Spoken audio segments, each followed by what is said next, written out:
Okay, dudes, it's been a little while since I've done one of these. Bit of AS statistics. Well, it's not really AS anymore, first year statistics as it is. Just quick chat about coding because it's nice and easy. Um, People find it confusing sometimes, and while the theory is quite easy, as long as you keep your ideas in mind, the questions will also be easy. So, what have you got? What is the point of coding?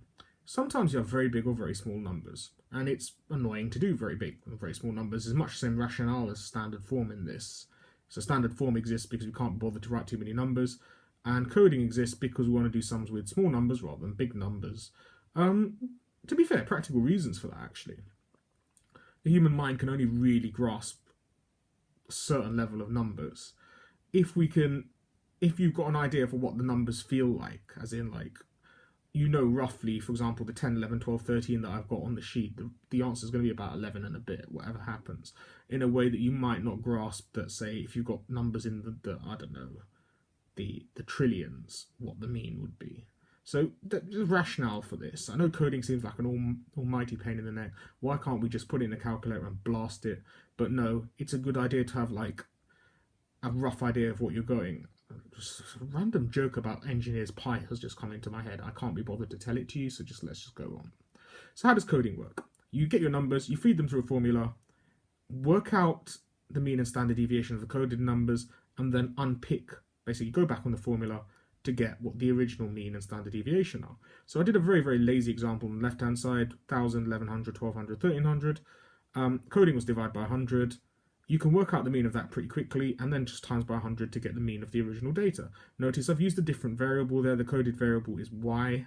I should have made that x over 100 equals y. I was just lazy, but you do change your letter. Coded variable isn't going to be the same letter as the original variable for obvious reasons. It'll be saying like 1000 equals 10.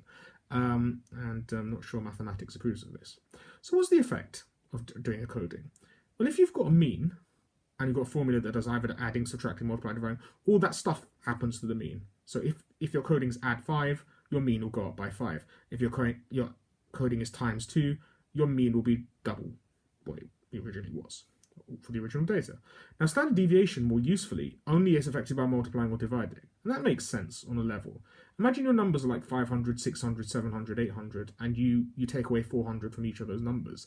They're all still like 100 each apart. So the amount that you're spread out, remember standard deviation is a measure of spread, is the same. So it doesn't really matter when you add and subtract. It does if you multiply and divide. There's one thing I want to say. Variance. Variance is different. Standard deviation is multiply and divide. You still have this, basically you multiply the standard deviation or divide the standard deviation. Be very, very careful with variance, okay? Because it's not the same thing. If you remember, the standard deviation is the square root of the variance. So you need to square your coding. If you're confused about that, let me know. I haven't seen many questions of that in the textbook, but it was very common last year because it's used something called expectation values, and that's the thing I'll probably talk to you about a lot more next year if you're lucky enough to have me. All right, so hopefully that's cleared up any issues about coding. Do about 1,000 questions, if in my view. That's probably the best way of getting good at this. But the idea is the concepts are pretty simple. Bye.